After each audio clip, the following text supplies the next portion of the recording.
All right, so hello everyone. My name is Frederik Ekre, and I'm a software engineer at Julia Hub.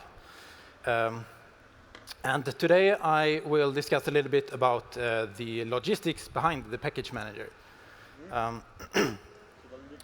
So maybe some of you would rather play in the sandbox over here, but well, now I'm going to bring you behind the scenes here a little bit.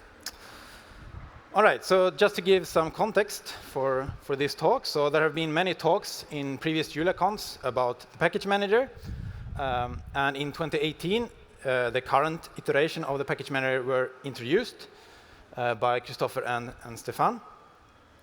So it was labeled Pkg.jl. I had the talk in JuliaCon 2019 discussing about the concepts of the TOML files and environments and so on. In 2020, Christopher had another talk discussing new features in Pkg. And in the online version of JuliaCon, there was a discussion from Stefan and Elliot about, again, some updates, but also this, what they call the Pkg protocol. So that's kind of where all of this started, which I will discuss more today. Again, this wasn't at JuliaCon actually, but PackagingCon. Christopher discussed the concept of registries and so on. And last year, we had the new features of package extensions. And earlier today, Christopher also discussed some new features with sources, workspaces, and apps. So what's common with all of these previous talks is that they kind of discuss the user-facing parts of the package manager. So I guess that's the interesting part.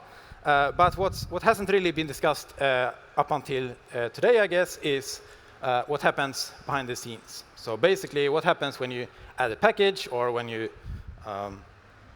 add the registry and so on. So there has to be some mechanism to get these resources from the internet and download them to your machine. So that's what we will be discussing today. Okay, so brief headline for this talk. So first, I want to take a peek into the .julia folder located in your home directories, because that's kind of the first entry point to finding resources like packages and so on. And then I will discuss the Pkg client. So in this setup where we have a server and a client, the package manager becomes the client. So the package manager requests resources like packages, artifacts, and so on. And then we will take a look at the server side, and I will discuss the package called Pkg.jl, which is an open source implementation of a package server. And that's what's actually providing all of the resources. And then I will discuss a little bit of the current server infrastructure, which is hosted by the Julia Lang organization. And then in the end, I will show you and discuss how you can run your own server if you're curious about this. OK, so let's start with the first part. So this folder, .julia, in your home directory is where basically everything is stored. So if we take a look, so this was on my machine. If we just run this tree command here, you can see that I had something like 30,000 directories and over 150,000 files. So there's a lot of things inside of this folder. And maybe as a side note, if something goes wrong in Julia, you sometimes see the advice that you should just delete this directory, but that's not something I would recommend. It includes a lot of things that you really shouldn't delete. OK, but if we just look at the top-level directories here, so there is one folder called artifacts. And yeah, of course, there are artifacts inside this one. There is a clones directory, which is caching of Git repositories that the package manager uses if you install by URL. So in this case, Pkg will git clone it and then take a snapshot and move it to the packages directory, which we'll come to just below. The compile directory is where all of the precompiled files or package images are stored. So I guess don't take a look at the size of this folder. We don't talk about this. Config is where you, for example, have your startup file. Environments here is where the default environments like v1.10 are located. Logs are, for example, the REPL log and some manifest usage, which Pkg uses to keep track of the projects that you're using. And then we again come to something more related to this talk, which is the packages directory, where the package source is stored. And we have a registries directory and a scratch space directory. So for this talk, we will mostly be considering the artifacts, packages, and registries subfolders. So we can take a look inside these as well. So if we look inside .julia/registries, you should typically see something like this if you have one registry, which is the general registry. So there are now two files. There is general.tar.gc, which is a snapshot of the Git repository of the general registry compressed into this one file. And there is a companion file, general.toml, which keeps track of some metadata about this tarball. So we'll come back to how these files end up on your machine.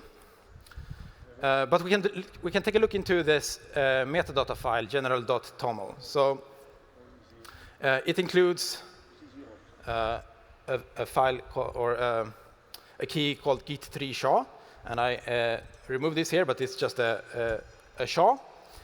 And this is the 3SHA of this specific snapshot, which is currently installed on your machine. There is a UUID here, which is the UUID of the registry itself. So just like packages have UUIDs to have a unique identifier, registries also has this. So this is the UUID of the general registry. And then finally, there is a key with a value key path, which just points to the tarball, which this metadata points to. OK. So if we take a look into another subfolder, which is .julia/packages. So this is where, well, the packages are stored. So now I just included the very first package, which happened to be 80 types on my machine, and the very last one, which was Pkg.jl. So as you can see, the source code of the package isn't under this named folder directly. So for example, for AD types here, we have 4 subfolders here with some random characters. And these are actually corresponding to 4 different versions of this package. So on my machine, it happened to be these 4 versions. So I had 1.2.1, 151, 024, and 027 installed on my machine. So by default, Julia actually stores, well, when you install a new version, the old one isn't deleted automatically. And for this JLL package, I only had one version here. And finally, the artifacts directory. That's just a bunch of subdirectories with 3SHA names. And these are artifacts which typically comes from JLL packages, so these contain binary dependencies and so on. So this directory is very opaque, I would say. It's difficult to navigate, and typically you don't need to. OK, so how did all of these files end up on my machine in this case? So let's take a look at the package manager as the client in this case, and how it fetches all of these resources. So let's start with registries. So there's actually 3 different types of registries which are currently supported. So you can have, in the registry subfolder, you can have a standard Git clone. So that's just a Git repository, so that would be a folder with a Git subfolder, for example.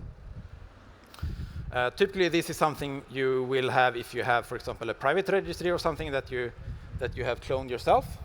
So the package manager can update this one by git pulling and so on. The second version is a bit outdated now, so I put it as a legacy version, which is basically an unpacked repository snapshot. So taking this tar.gc file and unpacking it, and then store a metadata file inside of it. But this is not really used anymore. The package manager can handle it if this is the case.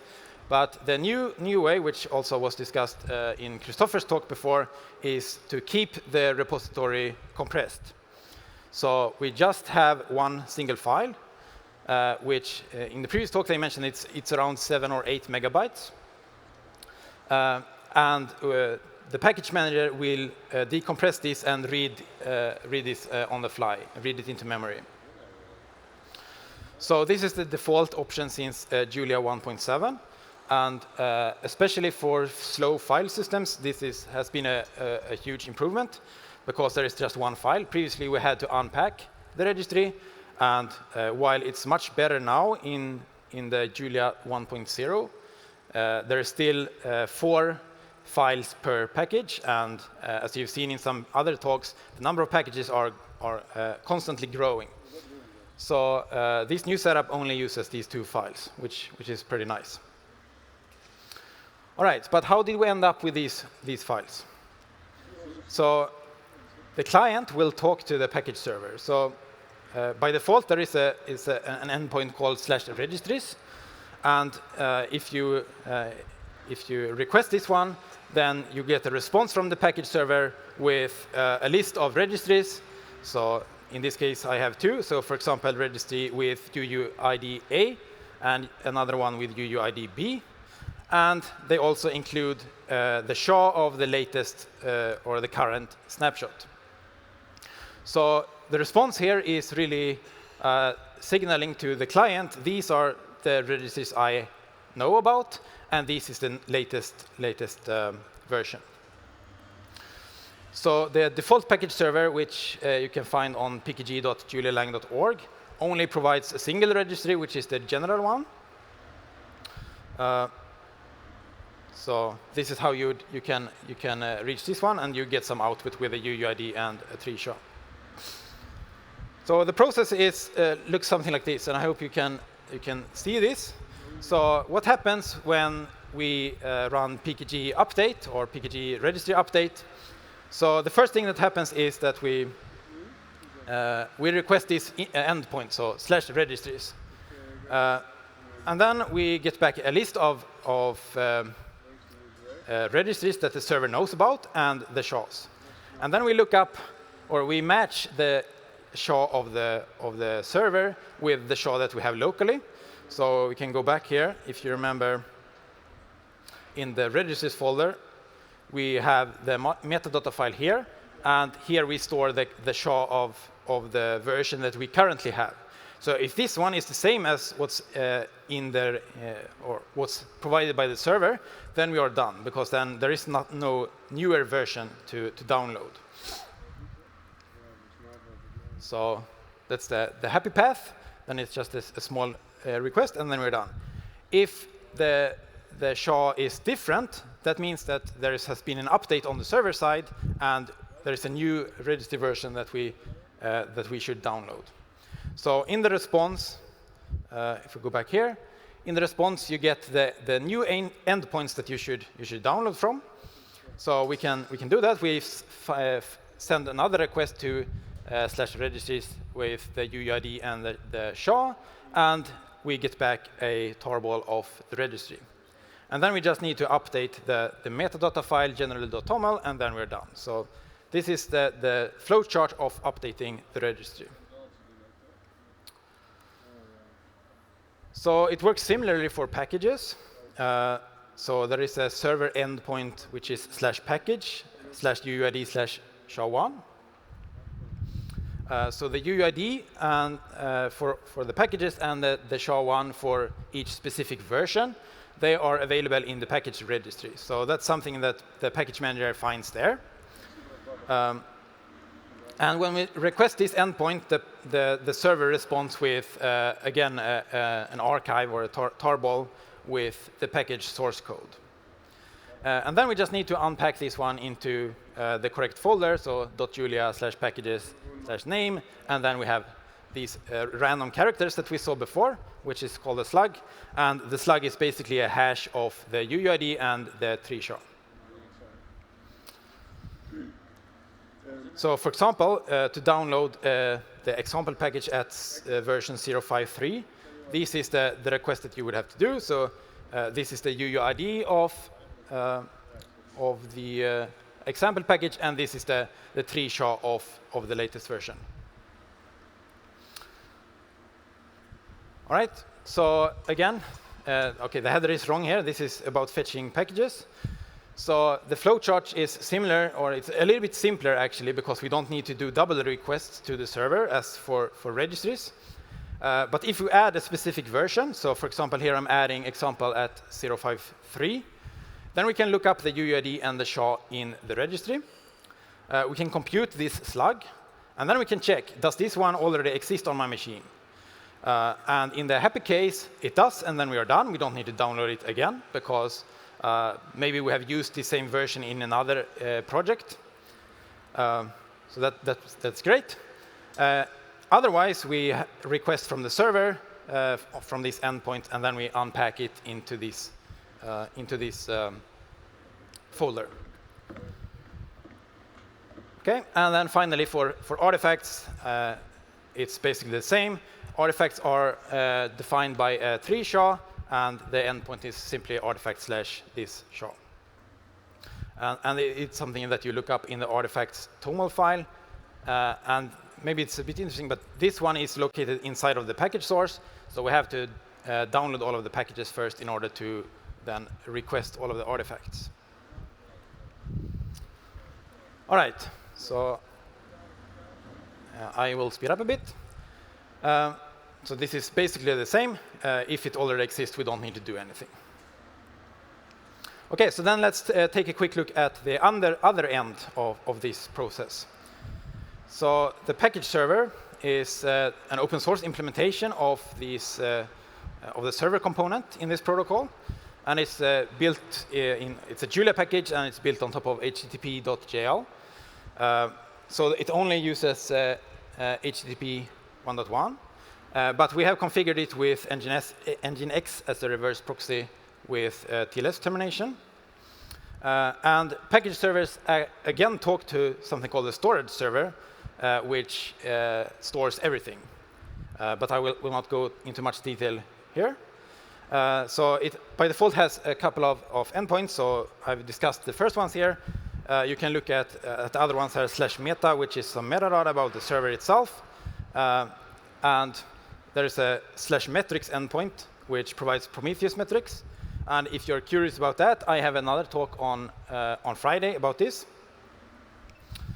So what does it look like when the client requests a registry? So the first, we take it from the top left. The first thing that happens is that the package manager requests this /registries endpoint. The server then responds with, these are all the registries I know about, and the specific versions. And then if the client doesn't have this one, it will be another request to download this one. And then we need to check, OK, does this resource exist on the package server? So is it cached? And in the happy case, it is, and then we can just send it back to the client. Otherwise, we have to fetch this one from the storage server, and then we cache it, and then we send it back to the client, so that the next person that requests the same one we don't need this extra request to the storage server. And in the interest of time, I think I will go a bit fast here, because this is basically the same, but for packages, which are also cached, and same thing again for artifacts. So let's take a quick look at the infrastructure that is hosted on the Julia Lang organization. So currently, this is what it looks like. So we have package servers across the globe. So the red dots are package servers, and the black ones are storage servers. So currently, while you are here in Eindhoven, all of you probably connect to the one in Frankfurt in Europe. So on each of these locations, the setup looks something like this. So we have an Nginx load balancer in front, and then we have a number of package servers behind, which actually does the caching and the work. And these talk to the storage servers. Yeah. So the Nginx frontend does some load balancing, and it hashes the resources in a consistent way. So that, for example, the example package version 1 always goes to package server 1 and so on, so that we don't duplicate the caching. So the package server has an LRU cache of the resources. So when the disk space grows too large, then the resources that haven't been requested in quite some time are deleted. So this is provided by another package, which is called File System Data Structures, which I recommend you to check out to do this caching automatically. And what I don't have an exact number here, but the cache hit ratio is very, very big. And I would attribute this to, well, the cache itself is kind of large, but also most users are always on the latest patch version of packages. So nobody really requests packages from 2 years ago, so there's no point in caching these. So this used to be the setup when I submitted this talk, but some of you have seen this post on Discourse. So currently, we have changed it up a little bit. So the caching part have been moved to a different cloud storage. So the setup is slightly different, but the principles is the same. And the package server implementation still supports this caching. OK, so finally, I just want to show that you can run your own package server. So why would you want to do this? Well, it can sometimes be beneficial to do some local caching. For example, if you have a cluster or a company network or something like that, where you can set this up as a server on your own network and then point all of the Pkg clients to this one, and then the latency should be almost instant. You can also configure if you're interested in providing more, for example, private registries or more packages and so on. And of course, because it's fun to do something on your own. So I will not go into the details here, but the Pkg server repository contains examples for how to set this up with an Nginx load balancer in the deployment directory. And this is exactly the same setup that we are running on Pkg.jl. So finally, I hope I can show a demo here. Let's see if I can zoom in a bit. Yeah, clear. So I hope you can see, but basically I have just cloned the Pkg server repository, and I've actually instantiated already. Let me just check. Yeah, OK. So to run this server, you just there is a file called in the bin directory run server. So this one will start up. OK, didn't work. This should start up. OK, did I misspell somewhere?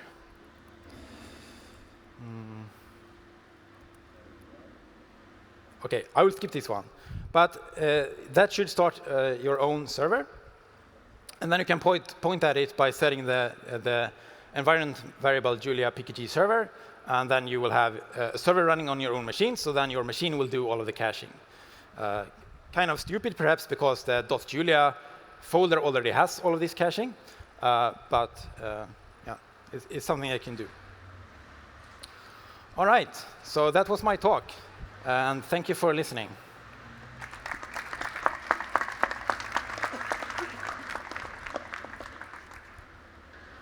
All right, any questions?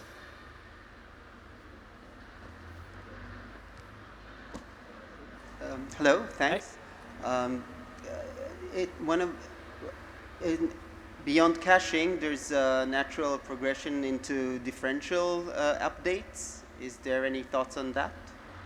Yeah, so there is some ideas about not having. I think it's mostly to serve precompiled files. I mean, a package itself is usually just Julia source text, so these are not really that big. It's not really a bigger deal to do this.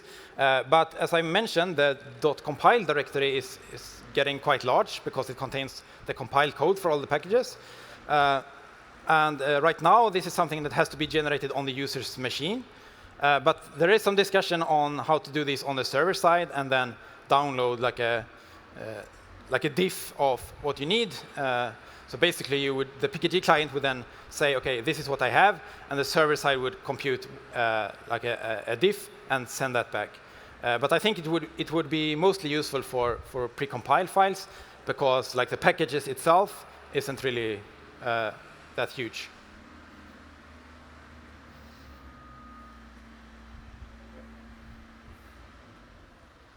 So is the standard setup, does it work as a pull-through cache for the general registry if you set up your own registry? Like if you point Julia at it, will it download the general registry and just serve it with like a cache locally?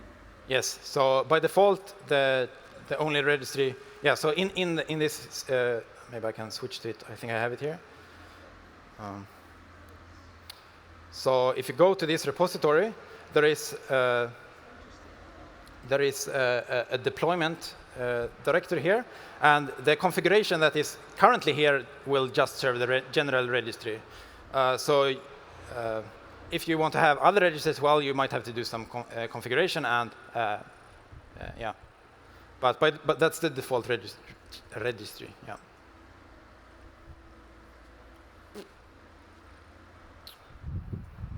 Any other questions? If not, I also have one. At what scale do you feel like it's worthwhile for organizations to deploy their own package server? Is there kind of a benchmark level at which you're like, this is a good time to do this? I don't know. I think the main reason you would do this is if you have something private, basically. I mean, you are free to use the resources that are provided for free by the Julia Lang organization. So I think if you only use the general registry, there's not really a big point in doing something on your own, unless you have, I don't know, a very slow network or something like that. So for example, maybe we can go back to, so one thing that we didn't have to begin with was we didn't have a server in Australia. So it made a huge difference for the people living in this part of the world that we configured this one, for example. But I think it should have pretty good coverage now. Yeah. And also, one quick follow-up. I forgot my question, so never mind. OK. Thank you very much. Let's have another round of applause.